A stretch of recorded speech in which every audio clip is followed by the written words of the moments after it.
So, hello students.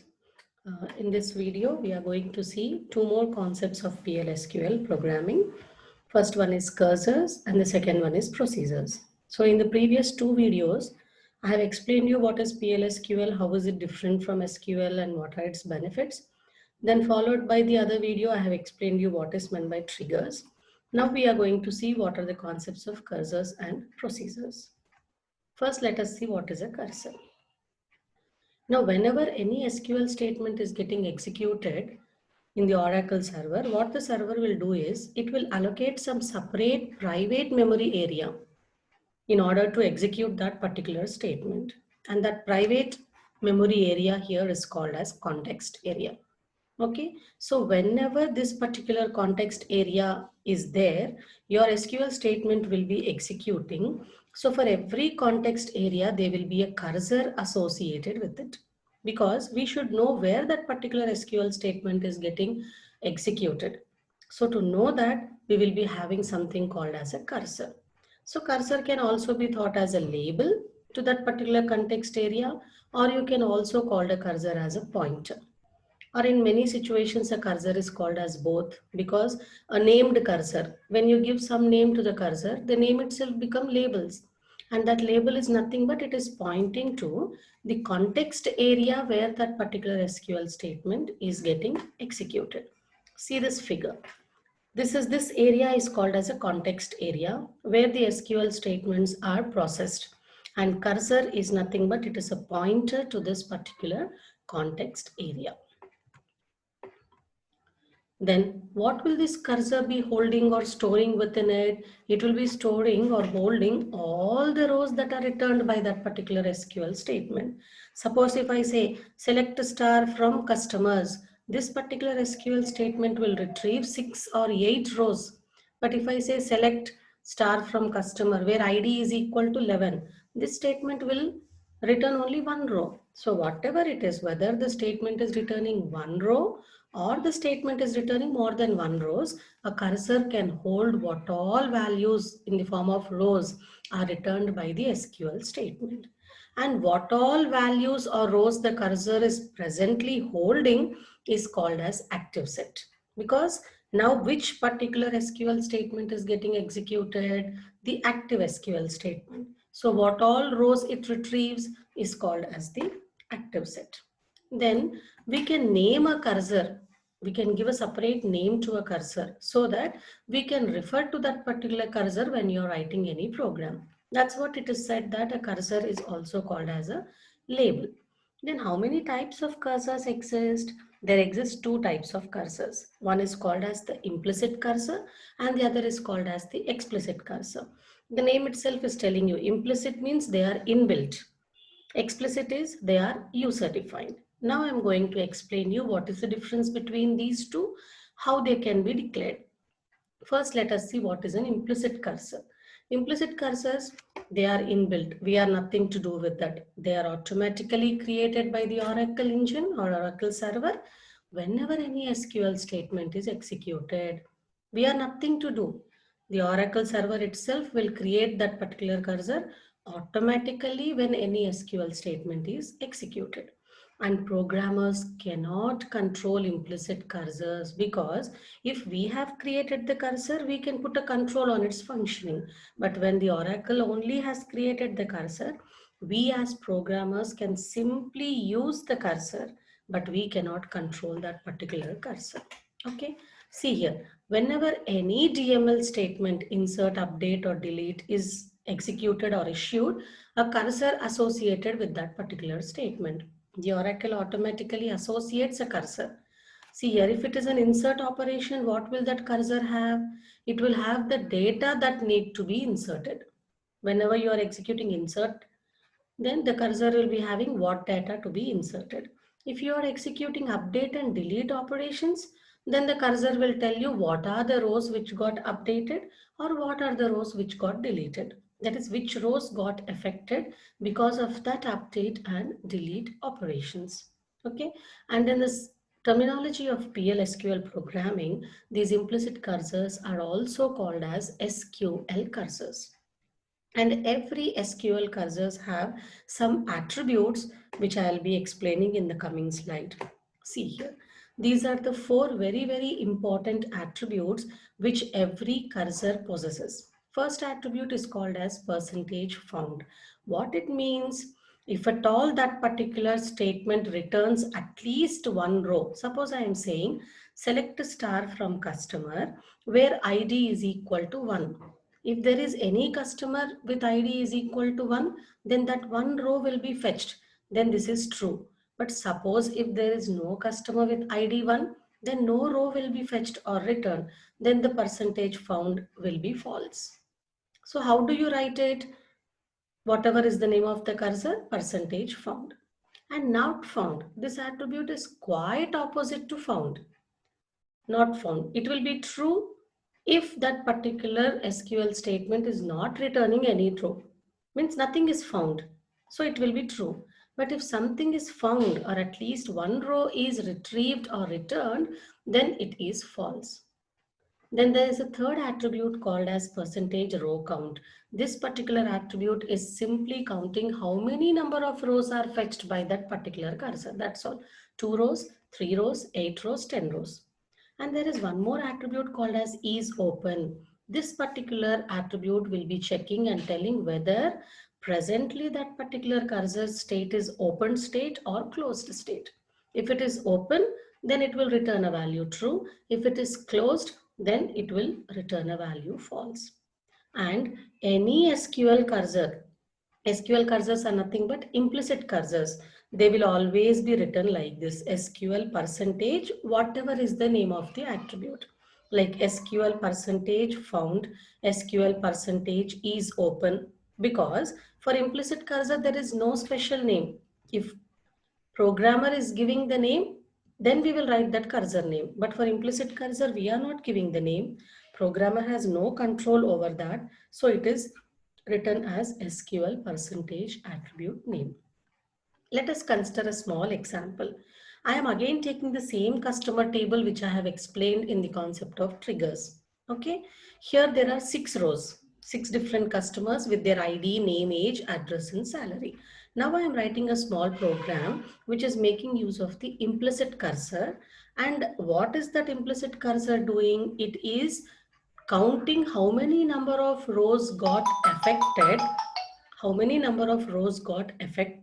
I am trying to update the salary of customers by rupees 500. So what I have done, whenever this particular row count attribute is returning some value, I need a local variable to store that. So I have declared a local variable called as total rows. Then I have begun the PLSQL block. As I told you, this program is updating the customers by increasing their salary by 500. So I have written an update query. Update customers, I am setting the salary as salary plus 500. Okay. Then here I am checking the found and not found attributes. Okay. If SQL percentage not found, then there is no customer, means there is no customer in that particular table.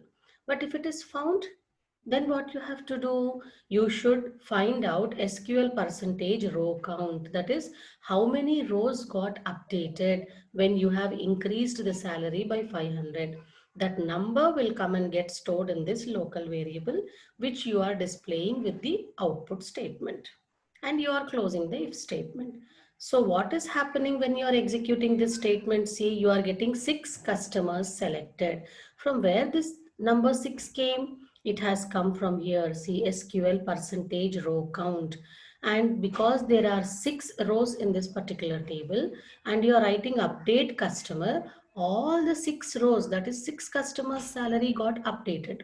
So that row count is stored into the local variable and displayed by this output statement. That's why you have got an output statement as 6 customers selected. So now you can observe, see, before this was the original customer table with salaries 2000, 1500 and all.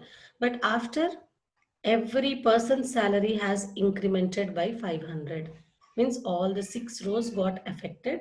That's why this percentage row count attribute has given you the value as 6. Okay.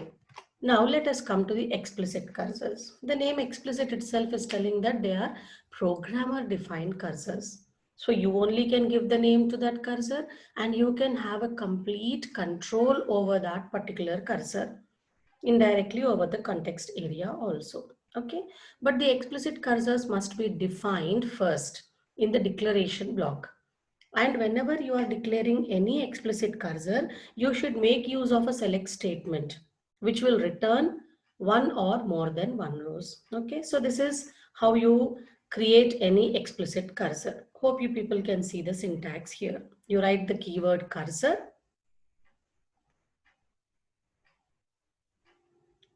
Then you write the name. Okay. Now, whenever you are working with explicit cursors, it includes 4 steps. First step is declaring the cursor. That is, first you have to declare that particular cursor. How you will declare? If I take the same customers as example, see here, I have written cursor and I gave the name of that particular cursor as C underscore customers. And I am writing is select ID name address from customers. My customer table is having ID name address and salary, but I am selecting only the first 3 columns because I am interested in only those first 3 columns. So in the declare section, you have to first declare the cursor, then you have to open the cursor. It is the responsibility of the programmer in explicit cursor to open it. In implicit cursor, the Oracle only will create the cursor, open the cursor, fetch the rows. It will do everything. But here, because these are explicit cursors, the programmer has to first declare the cursor, give the name to the cursor, tell that the cursor should select what all attributes from which table. Then the programmer only has to open that particular cursor. How will he open? Simply, you write the keyword open and you write the name of the cursor which you created in the above step. Then after that, you have to tell what all values this particular cursor has to fetch. That can be done using a keyword fetch. Fetch C customers into C ID, C name and C address means whatever this particular cursor is fetching should be stored into 3 more variables called as C ID, C name and C address. Then after you finish your work of the explicit cursor, you only have to close this particular server means, sorry, close this particular cursor.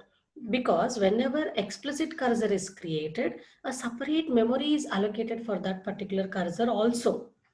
So if you don't close, then that memory will be wasted. So when you are closing the cursor, that memory will be released or deallocated. So what are the 4 steps for explicit cursor? First, you declare the cursor in the declare block. Then you open the cursor. Then you tell this particular cursor has to fetch the values into which variables. And after the cursor's job is completed, you have to close the cursor. See a small example. I have declared cursor ID, customer ID, customer name and customer address. Okay, then I created or declared a cursor and I have selected ID, name and address from the customers table. I told you na cursor has to be declared first. Then I opened the cursor. Without forgetting, you have to first open the cursor. And because there are 6 customers in the customer table, you cannot fetch all the 6 row values at a time. I should make use of a loop variable. Then I wrote a fetch. And this loop has to exit somewhere. Otherwise, your program will enter into an infinite loop. So I have to write the condition exit. When will it exit? When this particular cursor is not finding any more values. When C underscore customers percentage not found. So how many times this particular loop will execute according to us? 6 times, because the customer table which we are taking as example has 6 rows. Then inside the loop itself, you are going on displaying the values here. Okay, you are going on displaying the ID, the name and the address. Then you have to end the loop, then close the cursor. So see, all the 4 things have happened: declaring the cursor, opening the cursor, fetching the values and closing the cursor. And when the above SQL program is executed, what is the output you are getting? See, first you are getting all the customer IDs. Next you are getting all the names Ramesh, Kaushik and all those. Then third you are getting what are the address: Ahmedabad, Delhi, Mumbai, Bhopal, whatever it is. So this is how explicit cursors can be used. So what is the difference between implicit cursor and explicit cursor? First, implicit cursors are defaultly automatically created by the Oracle. But explicit cursor, programmer is creating it. Okay, because implicit cursors are automatically created, programmer does not require to declare it, open it, fetch it, or do anything. But in user defined or explicit cursors, because you are creating, you will have more control over the cursor. So you have to declare the cursor first, then you have to open the cursor, then you have to fetch the values, and after your job is done, you have to close that particular cursor. Okay, then let us come to the next PLSQL programming concept, that is procedures. Okay, we all know what is meant by a subprogram. We have learned it in many of the programming languages. Any subprogramming is nothing but a small part of a program or a small module or unit which will be performing one particular task. And you can form a large program by combining such small functions. Now suppose if we have some 10-20 values given to us and we have to perform some statistical analysis. So what you will do, you will have a small subprogram to find out the mean value, another small subprogram to find the median, another small subprogram to find mode. Then using all these, you will find some chi-square value or don't know what all values means. All subprograms you are combining and forming a large program. Then PLSQL provides with two kinds of subprograms. First one is called as the function, second one is called as the procedure. They both are subprograms, but what is the main difference between both of them? Number one, functions, they will return a single value. Always functions return a single value, and mostly functions will be used when you want to compute something or calculate something and return the value. But procedures, they are also subprograms, but they do not return any value. You simply use them for the purpose of performing some actions. That's all. Like find the sum of two numbers. Means whenever you're finding the sum of two numbers, definitely whatever is the sum, like 5 plus 4, 9, it has to be returned. So you make use of function. But there is a procedure telling that say welcome. Just to say welcome, there is no need for you to return any value. So you can make use of a procedure. Okay. So here we are going to see what procedures are, how they can be created. So procedure can be created using what statement? Create or replace. We have seen the same thing for triggers also. Create or replace trigger, trigger name. So the same thing can be applied for a procedure. See the syntax: create or replace procedure. Then what name you want to give to that procedure, it is up to your choice. Then here parameters. Okay, these parameters are nothing but what are the parameters you are going to use in that particular procedure. Is as, then you have to give the begin statement. You write the executable statements in the procedure body, and after that you have to say end procedure name. So what is happening here?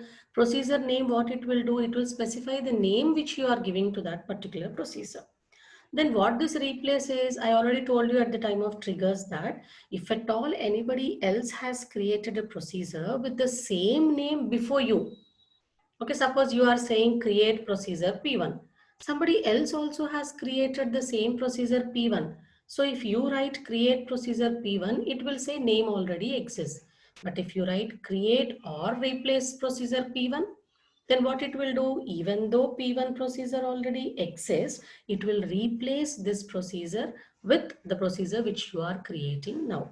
Okay, and there is an optional parameter list. Okay, and the modes of this particular parameters given, and the procedure body will contain the executable part of the program. Okay, as keyword is used instead of is keyword to create a standalone procedures. Then this is a small example of a procedure which is simply telling hello world. It is simply displaying a hello world, because I told you procedures are not going to return any value. They are simply used to perform some action. So what I have done, I wrote create or replace procedure. I gave the name as greetings. As begin, this is my output statement which is telling hello world. Then I said end. That's all, simply end. And when this SQL procedure code is executed, you get a small prompt saying that procedure created. Means you have created the procedure, but this procedure did not get executed. That's why you will not get this output called as hello world. Then how you have to execute this procedure? Simply by using this particular keyword called as execute. So at the SQL prompt, you write the keyword execute and you simply write the name of that procedure which you have already created and compiled. Then now you will get an output called as hello world. So what you have done, you have created a procedure, and when you executed that code, you simply got procedure created, but actually you created the procedure for what? To display the message hello world. So you have to again execute this procedure to get this particular message hello world. And the procedure can also be executed as a PLSQL block. See, you can write a PLSQL program. There are no local variables, so no need of any declare. Begin, you call the name of the procedure as greetings, and end. That's all. Then you execute it as a regular PLSQL program. This output will be displayed for you. Okay. And as I told you, when you have created a cursor, you have to close that particular cursor so that the memory which is allocated will again get released. Similarly, here a procedure has to be dropped. Whichever procedure you have created, you have to drop that particular procedure once you have finished working with that procedure. How do you do it? The syntax is drop procedure, procedure name. Example, we created a procedure called as greetings. Now we are dropping this particular procedure called as greetings. Okay, so hope what all concepts I have explained in so many videos are clear to you. Thank you.